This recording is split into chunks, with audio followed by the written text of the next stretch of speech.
todo lugar los perdidos vendrán, en libertad a ti clamarán.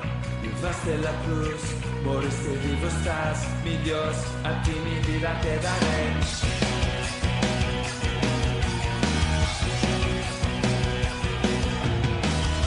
Enviaste a Jesús por mi salvación, por la eternidad, en ti tengo perdón. Es que la verdad, y te encontré aquí, mi Dios, a ti mi vida te daré. Jesús, por ti yo viviré, en ti nunca me avergonzaré. Te doy todo lo que soy, toma, tómalo, toma, tómalo.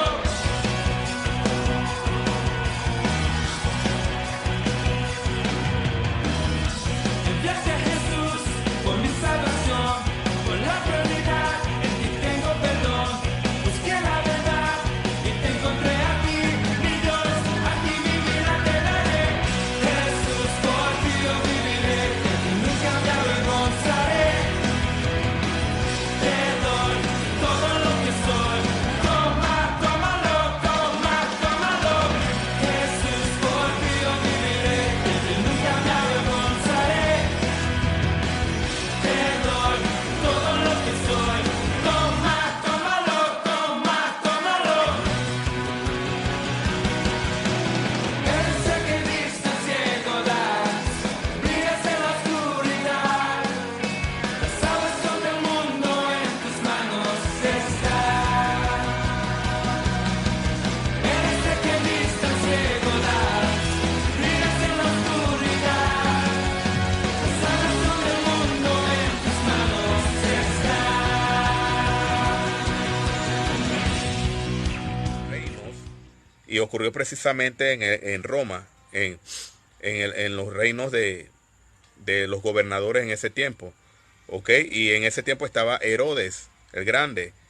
Entonces, ahí se cumple parte de la profecía del Antiguo Testamento, por ejemplo, lo que habla Daniel. Y se levantaría un reino en el cual no tendría fin. ¿Dónde iniciaría el reino? Iniciaría durante los reinados de los gobernadores de aquel entonces, mientras Cristo iba a nacer. Y en ese entonces estaba Darío, César. Estaba César, también estaba Herodes, y Cristo cumple esa promesa allí. ¿Ok? Entonces, el reino tiene varias similitudes. Entonces, ese es el reino de Cristo. Cristo en la tierra. ¿Ok? Cristo en la tierra. Aunque algunos hablan del reino milenial, el cual utilizan el capítulo 20 del libro de Apocalipsis. El capítulo 20 del libro de Apocalipsis, cuando habla de que y reinaron con él 1000 años. Recuerden que el libro de Apocalipsis tiene figuras de dicción, tiene figuras apocalípticas, tiene figuras que hay que tomar en consideración su significado tanto histórico como su significado contextual. Así que yo no quiero meterme tan profundamente en este asunto de que va a haber un reino futuro, un reino milenial de 1000 años literales. Ese tema lo podemos tocar más adelante, pero su servidor tiene algunas dudas de esto de un reino futuro literal en la tierra. Porque ya Cristo corroboró acerca de su reino. Cristo había corroborado acerca de su reino. Y, por ejemplo, en Colosenses capítulo 1, versículo 13. Colosenses capítulo 1, versículo 13, estamos hablando del reino espiritual. Dice que Dios nos trasladó de las tinieblas, del reino de las tinieblas, y nos trajo al reino de su amado Hijo. Búsquelo en Colosenses capítulo 1, versículo 13. Nos trasladó al reino. No dice que nos trasladará en un futuro. Que dice que nos trasladó al reino del amado. ¿Ok? Y eso de trasladar al reino, esa palabra ahí, reino, en Colosenses capítulo 1, 13, también es la palabra basileía, que significa realeza, que significa gobernar, significa ámbito, significa reinar o reino. Entonces es la misma palabra en el Nuevo Testamento que se utiliza trasladados al reino de Cristo, al reino del amado Hijo. Es el mismo término que se habla acerca de reino aquí en Efesios capítulo 5, 18, cuando dice que 5:4, porque todavía estamos en el contexto, de que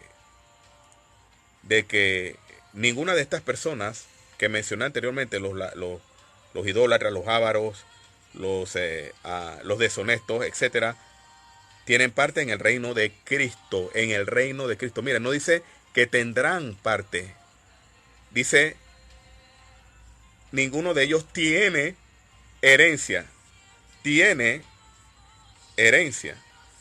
Y esa palabra allí está en un verbo activo, ¿ok? En un verbo activo. Quiere decir que ninguna de estas personas seguirá teniendo parte o herencia en el reino de Cristo, ¿ok? Tanto en el reino de Cristo como es la iglesia, el cuerpo de Cristo, donde Él reina ahora, como también en el reino eterno. Quiero que sepan, porque ningún avaro, ninguna persona idólatra, ninguno puede ser parte del cuerpo de Cristo. Es lo que está diciendo el apóstol Pablo aquí en Efesios. Ninguno de estas personas tiene parte en el reino de Cristo, porque no puede haber un cristiano que sea idólatra. Escuche esto. No puede haber, estamos en Efesios capítulo 5, versículo 5. No puede haber un cristiano que sea fornicario, que diga que sea cristiano, que sea fornicario, ¿ok? Fornicario es tener relación sexual entre personas no casadas, ¿ok? Es decir, fornicar viene de porneia, viene de prostituirse, ¿ok? Aunque esa misma palabra también tiene que ver con adulterio, pero los fornicarios, los que andan en las obras de la carne también, en inmoralidad de la carne, no pueden ser parte de la iglesia, del cuerpo de Cristo. Antes de eso tienen que arrepentirse. Es decir, los inmundos tienen que arrepentirse antes de ser parte de ese reino. Los ávaros, ¿ok? Los ávaros, aquellas personas que tienen ansias de ganancias deshonestas, esos son los avariciosos, ¿ok? Los que tienen deseos de sostener ganancias deshonestas, esos son ávaros. Ellos no pueden ser parte del cuerpo de Cristo. O sea, Cristo los ama, sí. Cristo quiere que ellos se arrepientan, sí. Pero ellos no pueden ser parte del cuerpo de Cristo, parte del reino, o no pueden tener herencia en el reino. ¿Ok? Me emocioné. Me emocioné. Ellos no pueden tener herencia en el reino. De ninguna manera. ¿Ok? De ninguna manera pueden tener herencia. Y esa palabra herencia tiene que ver con patrimonio, tiene que ver con posesión, tiene que ver con heredad. Eso es lo que Cristo nos deja a nosotros. El reino de Cristo es nuestra herencia. Entonces, los idólatras no son parte o no tienen parte en esa herencia. Pero usted preguntará, ¿hay idólatras en la iglesia? ¿En el reino de Cristo hay idólatras? Sí. Sí hay idólatras. Y bastante idólatras, porque esa palabra para idolatrías es el término que tiene que ver con griego, idolatres. Y esa palabra idolatres tiene que ver con un adorador. Escuche esto.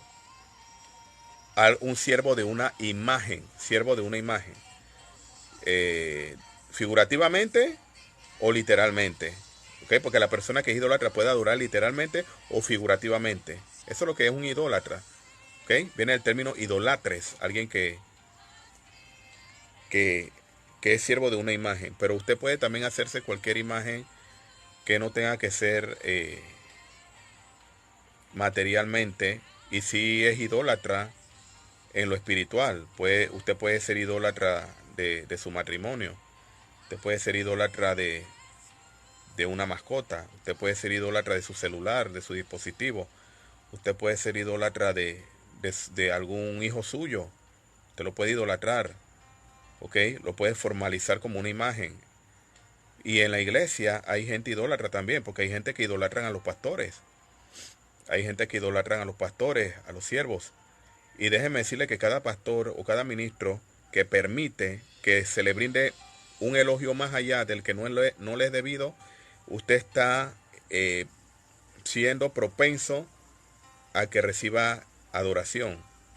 Recuerde esto, porque existe un término que se llama proscunio, que es adorar, y esa palabra nada más se le aplica a Dios, ¿ok?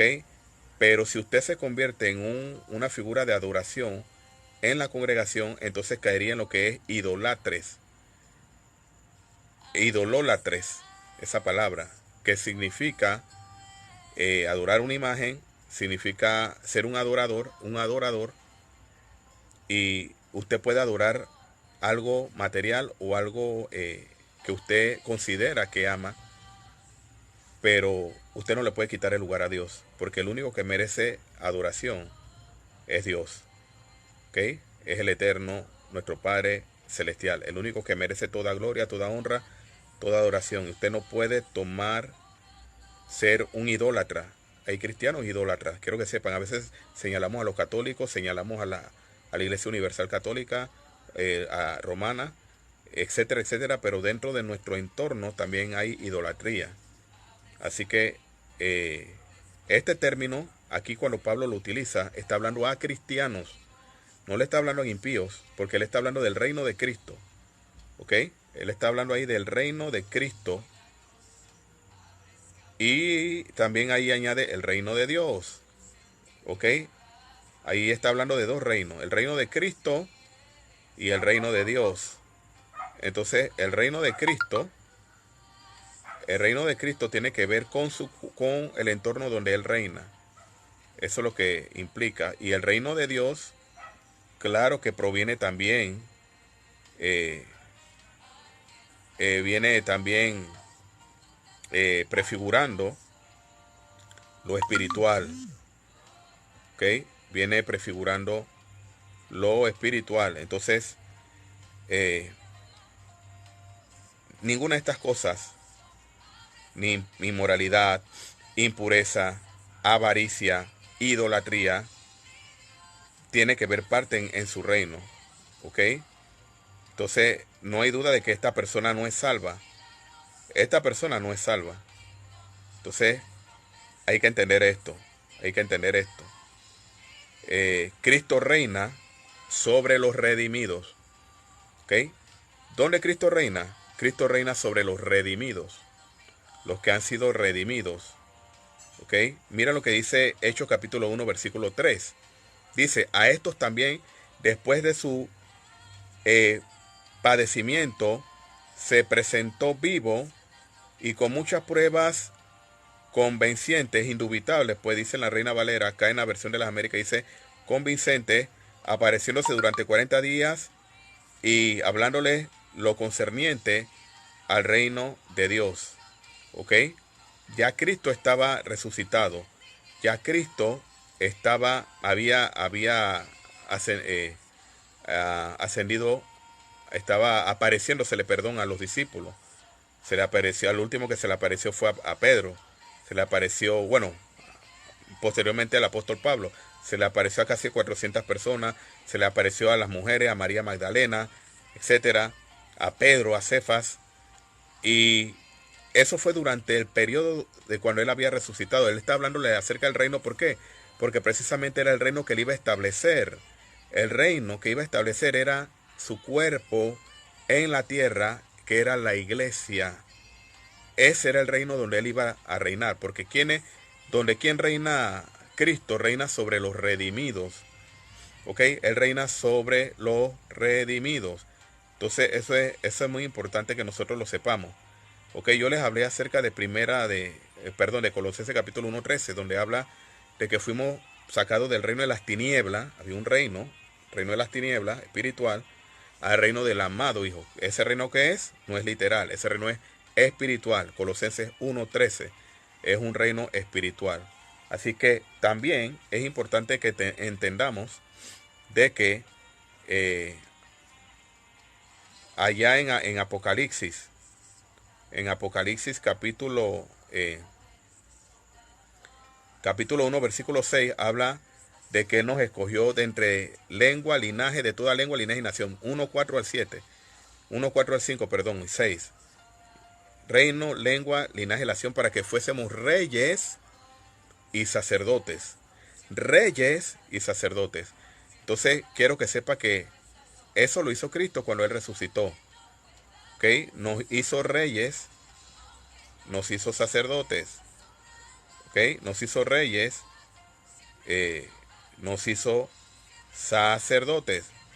Entonces, ese es uno de los objetivos del reino, ¿ok? Es un reino espiritual, ¿ok? Es un reino espiritual. Es un reino en el cual Cristo reina. Es un reino en el cual no puede ser destruido nunca jamás, porque precisamente es espiritual. Es espiritual. Quiero que sepa, para los que le preguntan acerca del reino, todo lo concerniente al reino, es importante que le respondamos que el reino de Cristo es espiritual. ¿Ok? El reino de Cristo es espiritual. Es espiritual y es un reino de reyes y sacerdotes. ¿Ok? Entonces por eso aquí el apóstol Pablo, allá hablando en Efesios capítulo 5, versículo 5, dice de que ninguna persona que no esté o que no esté en la voluntad de Dios, que sea parte de todo este tipo de herejía, de idolatría, de avaricia, inmundicia, no puede ser parte del reino de Cristo. ¿Ok? Es importante esto. Estamos hablando del reino. Estamos hablando del reino. Y lo aunamos con lo que decía en el versículo 18 de ser llenos del Espíritu Santo. ¿Ok? Ser lleno del Espíritu Santo. Es que precisamente tiene una cosa, va aunada de la otra también. Porque para ser parte del reino de Cristo tenemos que estar llenos. El Espíritu Santo debe morar en nosotros. Porque eso implica que somos parte de Él. ¿Ok? Somos parte de Él. Ahora, ¿quiénes son partes del reino? ¿Quiénes son partes del reino? Todos los que han obedecido el Evangelio de Cristo. ¿Ok? Todos los que han obedecido el reino de Cristo son parte del reino. Todos los que hemos sido parte del reino de Cristo somos parte de ese reino. ¿Ok? Lo que le hemos obedecido a Él, lo que hemos aceptado, lo hemos aceptado como nuestro Señor y Salvador. ¿Ok? Los que hemos sido trasladados de las tinieblas a la luz admirable. El versículo 13 del capítulo 1 de Colosenses. ¿Ok? Esto es importante que nosotros lo entendamos, porque a veces la gente está pensando en un reino literal, en que el reino que Cristo quiere darnos a nosotros tiene que ver con riquezas materiales, y no estoy en contra de que el cristiano sea prosperado y bendecido, ¿ok? Pero ese era el pensamiento el pensamiento gnóstico, ¿ok? El pensamiento gnóstico era que Cristo no vino a morir por los pecados de nosotros, sino que Él vino para librar el espíritu que está encarcelado en el cuerpo malo. O sea, ese era el pensamiento de los gnósticos, ahí en el contexto de Colosenses capítulo 1, 13, hablando acerca del reino. Y Pablo refuta eso. ¿Ok? Pablo lo refuta porque allí en 1 Corintios 16, 19 y 20 habla de que nuestro cuerpo es templo del Espíritu Santo y que nosotros hemos sido comprados por precio o a precio. Y habla, por lo tanto, glorificad a Dios en nuestro cuerpo, los cuales son de Dios. Vuestro cuerpo y vuestro espíritu. Vuestro cuerpo, glorificad a Dios en vuestro cuerpo y vuestro espíritu, los cuales son de Dios. Escucha esto. Nuestro cuerpo y nuestro espíritu, todo le pertenece a Dios. Hay gente que dice, ay no, yo debo santificar más mi espíritu porque ahí habita Dios. La parte de afuera no importa. Sí, dice, glorificad a Dios en vuestro cuerpo. Glorificad es darle gloria a Él, darle grandeza a Él en nuestra manera de vivir, pero también dice en vuestro cuerpo y vuestro espíritu. ¿Ok? En vuestro cuerpo y vuestro espíritu. Entonces también habla poderosamente allí de que fuimos trasladados. ¿Ok? Fuimos trasladados al reino. ¿Ok? Y por ejemplo, cuando dice que fuimos trasladados es que Él nos sacó de un lugar y nos llevó a otro. Así estábamos antes. Antes de ser parte de este. Quiero que sepa que los que me están escuchando ya somos parte de ese reino. Independientemente que haya escuche esto, independientemente que haya un milenio, porque para eso tendríamos que entrar en el tema de premilenialismo, amilenialismo, postmilenialismo y el preterismo. Tendríamos que entrar en un tema, es muy profundo esto, pero independientemente de que haya un reino literal, que muchos dicen, y se dice que va a venir un reino literal en la tierra, donde Cristo va a reinar 1000 años, independientemente de eso, ya el apóstol Pablo está hablando de que fuimos trasladados. ¿Ok? ¿Y por qué hago ahínco en este versículo? El versículo 13, porque Él nos libró del dominio de las tinieblas, del reino, en la Reina Valera aparece allí, estoy leyendo en las Américas, y nos trasladó al reino de su amado Hijo. O sea, nos trasladó, ya somos parte de ese reino. Note que no dice que nos trasladará, no, ya somos parte de ese reino. Y esa palabra trasladó está en un verbo activo presente.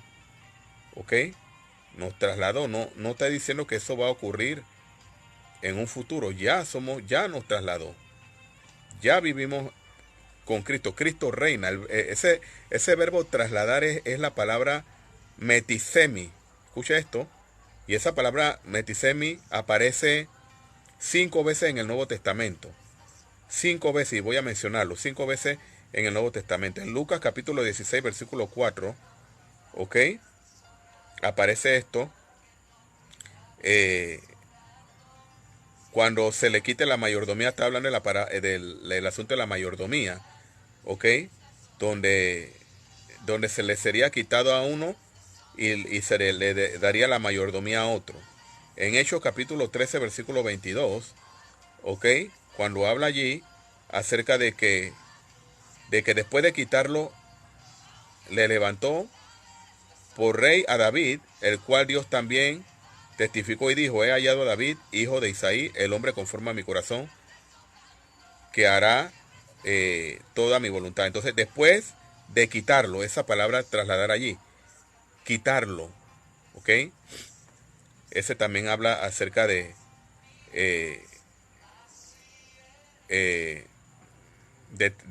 la palabra trasladar, ¿ok? En Hechos capítulo 19, 26 también aparece Pablo allí hablándole a los de Éfeso, ¿ok?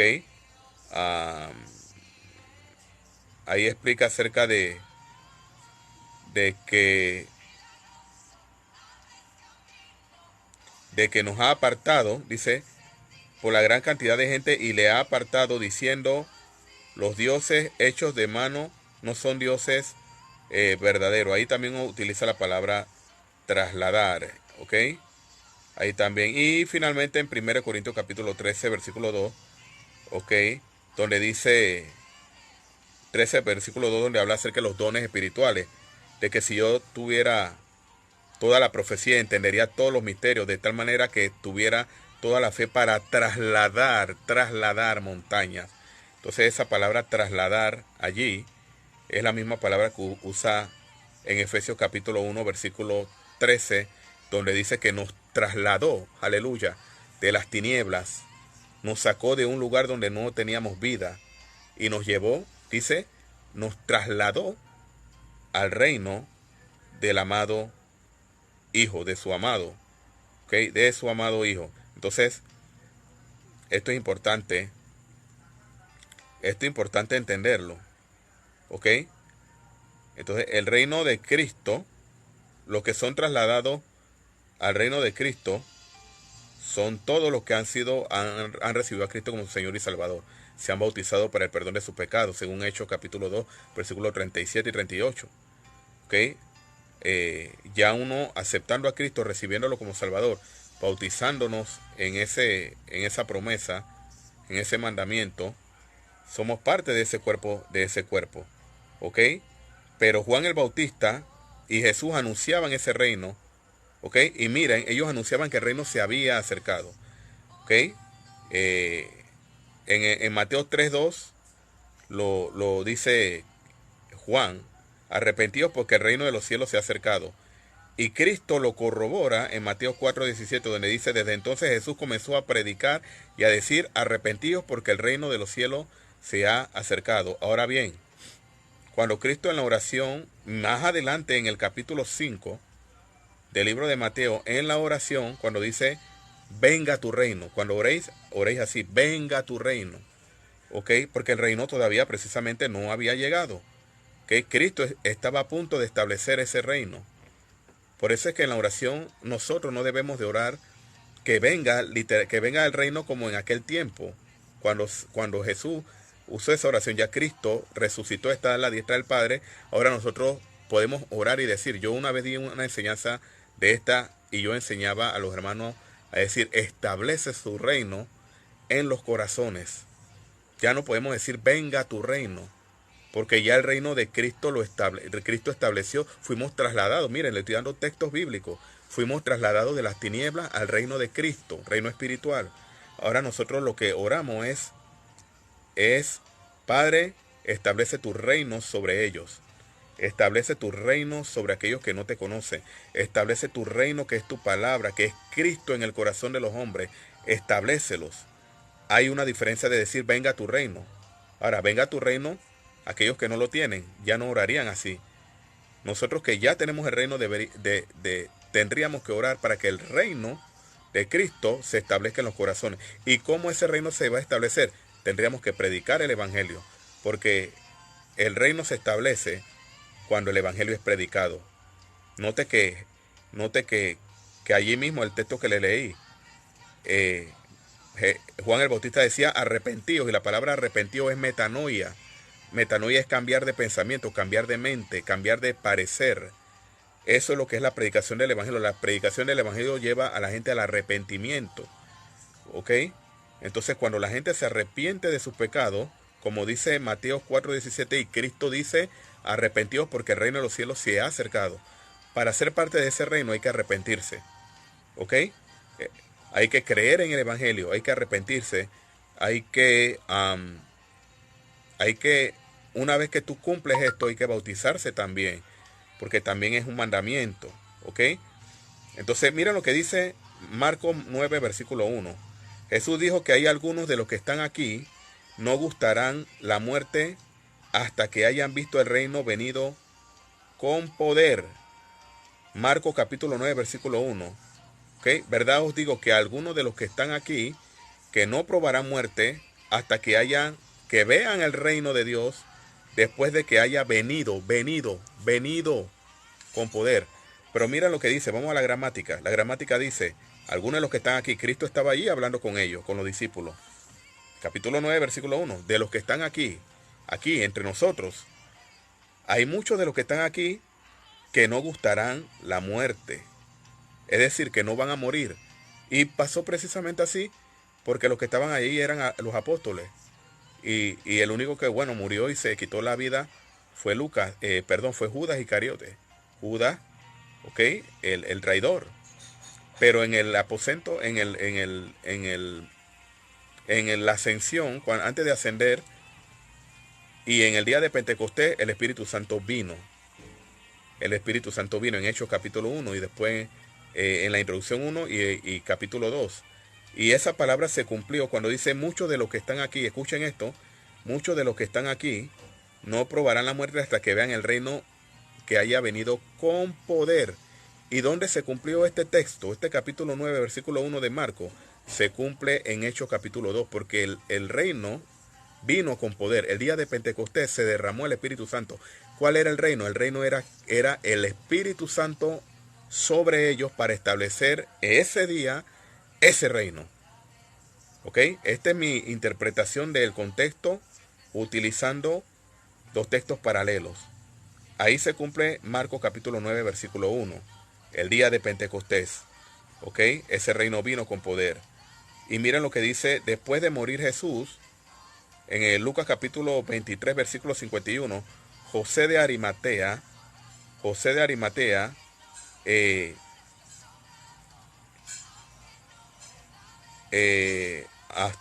esperaba el reino de Dios. Miren lo que dice el texto, literalmente hablando.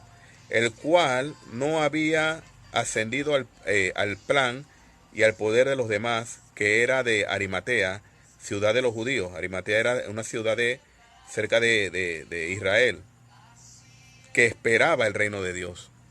¿Ok? José de Arimatea esperaba el reino de Dios. Aquí también corrobora de que él, estando en vida, había escuchado acerca del reino. Sin embargo, él había recibido la revelación de que ese reino era un reino espiritual. ¿Ok? Y Lucas capítulo 24, 49. ¿Ok? Hablando precisamente acerca del poder. Lucas 9, 49 dice: He aquí yo enviaré sobre vosotros la promesa de mi Padre, pero vosotros permaneced en la ciudad hasta que seáis investido con el poder de lo alto. El reino tendría que venir con poder. El reino, recuerden, el reino tendría que venir con poder. ¿Y cuándo vino con poder? El día de Pentecostés. Y lo corroboramos en Hechos capítulo 1, versículo 8. En Hechos capítulo 1, 8 dice: Pero recibiréis poder cuando haya venido sobre vosotros el Espíritu Santo, y me seréis testigos en Jerusalén, Judea, Samaria y hasta lo último de la tierra. Allí se cumple la promesa. El reino vendría con poder. Y en el libro de Hechos, el Espíritu Santo vino con poder. ¿Ok? En Hechos 2, 1, 4 aparece esta promesa cumplida en el día de Pentecostés. ¿Ok? En el día de Pentecostés. Vamos a entrar en un receso. Aquí está Daris Montilla, lo está viendo. Carlos Iván Rodríguez, Cair. Eso es lo que significa las iniciales Cair. Me imagino, Iván, ¿no? Cair Cervantes. Así que Dios te bendiga, Iván. Bendiciones a Irka Navarro, a Daris Montilla, a Jorge González, a Eric Pinto. Así que pónganme abajo ahí un saludo, por favor, los que quieren. Estamos en la primera parte de este tema. Así es que dentro de unos minutos voy a suspender. No lo quiero hacer muy largo, quiero hacerlo en dos partes porque el video se va a editar. Okay, voy a extraer las partes más relevantes del tema y lo voy a subir. Así es que vamos a hablar más adelante de lo que hay que hacer para ser parte de ese reino. Vamos a hablar acerca de quiénes son aptos para estar en este reino. Y vamos a hablar de la diferencia de lo que la gente denomina predicar el reino ahora, Kingdom and Now. El reino ahora, pero tergiversando lo que Cristo dijo y los apóstoles dijeron, que el reino de los cielos no consiste en comida ni bebida, sino en poder, en justicia, en el Espíritu Santo, en amor, en el Espíritu Santo. Entonces, eso lo vamos a ver en la segunda parte. Así que Dios me los bendiga a todos los que están aquí escuchando, leyendo y compartiendo, viendo y escuchando. Dios les bendiga a todos. Dios les bendiga. Dios les bendiga.